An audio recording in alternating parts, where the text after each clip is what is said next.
His text came at 7:42 p.m. Borrowed your cheap necklace for my date. Thanks. Cheap. That word told me everything. He didn't know what he was holding. He thought it was just another trinket from my collection. He thought he could mock me, take without asking, and I would laugh it off like always. I typed back one line, "Have fun." Then I called my security team. Report theft of inventory item #3338, sapphire necklace, 1 million valuation. Within the hour, police were at the restaurant where he was dining, still bragging to his date. And that was how my brother learned the cost of betrayal. We were close once, at least I believed we were. I grew up protecting him, covering his mistakes, lying for him when he stole cigarettes from Dad's drawer or cash from Mom's purse. I thought that's what siblings did, protect each other, no matter what. When our parents died, I took on the role fully. He was reckless. I was responsible. He drank through his inheritance in a year. I invested mine. He crashed cars. I built a company. Still, I never turned my back. I paid his debts. I found him work. I let him stay in my house when he lost his apartment. I told myself I was saving him. But saving someone who enjoys drowning is just another form of suicide. The first betrayal was small, a watch missing from my drawer. He swore he borrowed it, but I found it later in a pawn shop. I forgave him.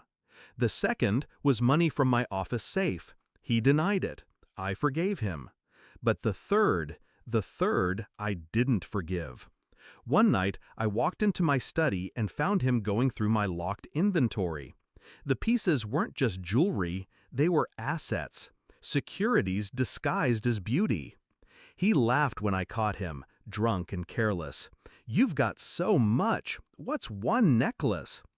I didn't answer. I just looked at him, and in that silence, my love for him cracked.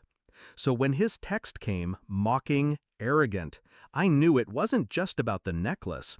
It was about the years of disrespect, the entitlement he wore like cologne.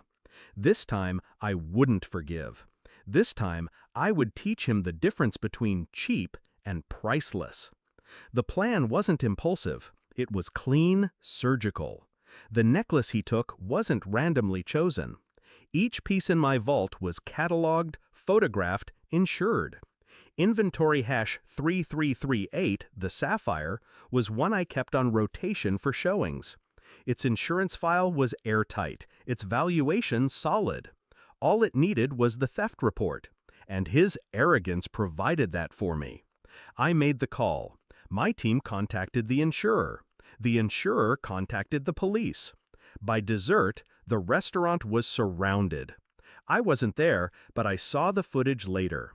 Him in his blazer, leaning back, swirling wine, the necklace glittering at his date's throat.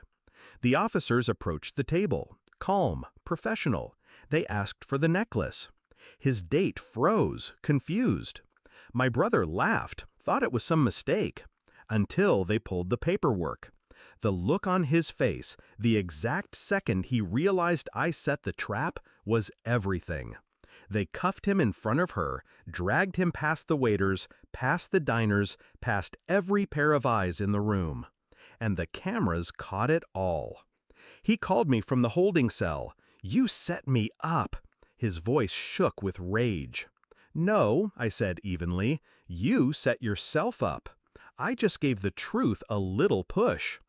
"You're my sister." "I was," I answered, "until you made yourself my thief." Silence. Then the line went dead. The fallout was swift. $1 million theft charge isn't something you talk your way out of. His record didn't help. 2 DUIs, unpaid debts, a trail of burned bridges. No one believed it was a misunderstanding. No one believed he was innocent. And I didn't lift a finger to help. Not this time.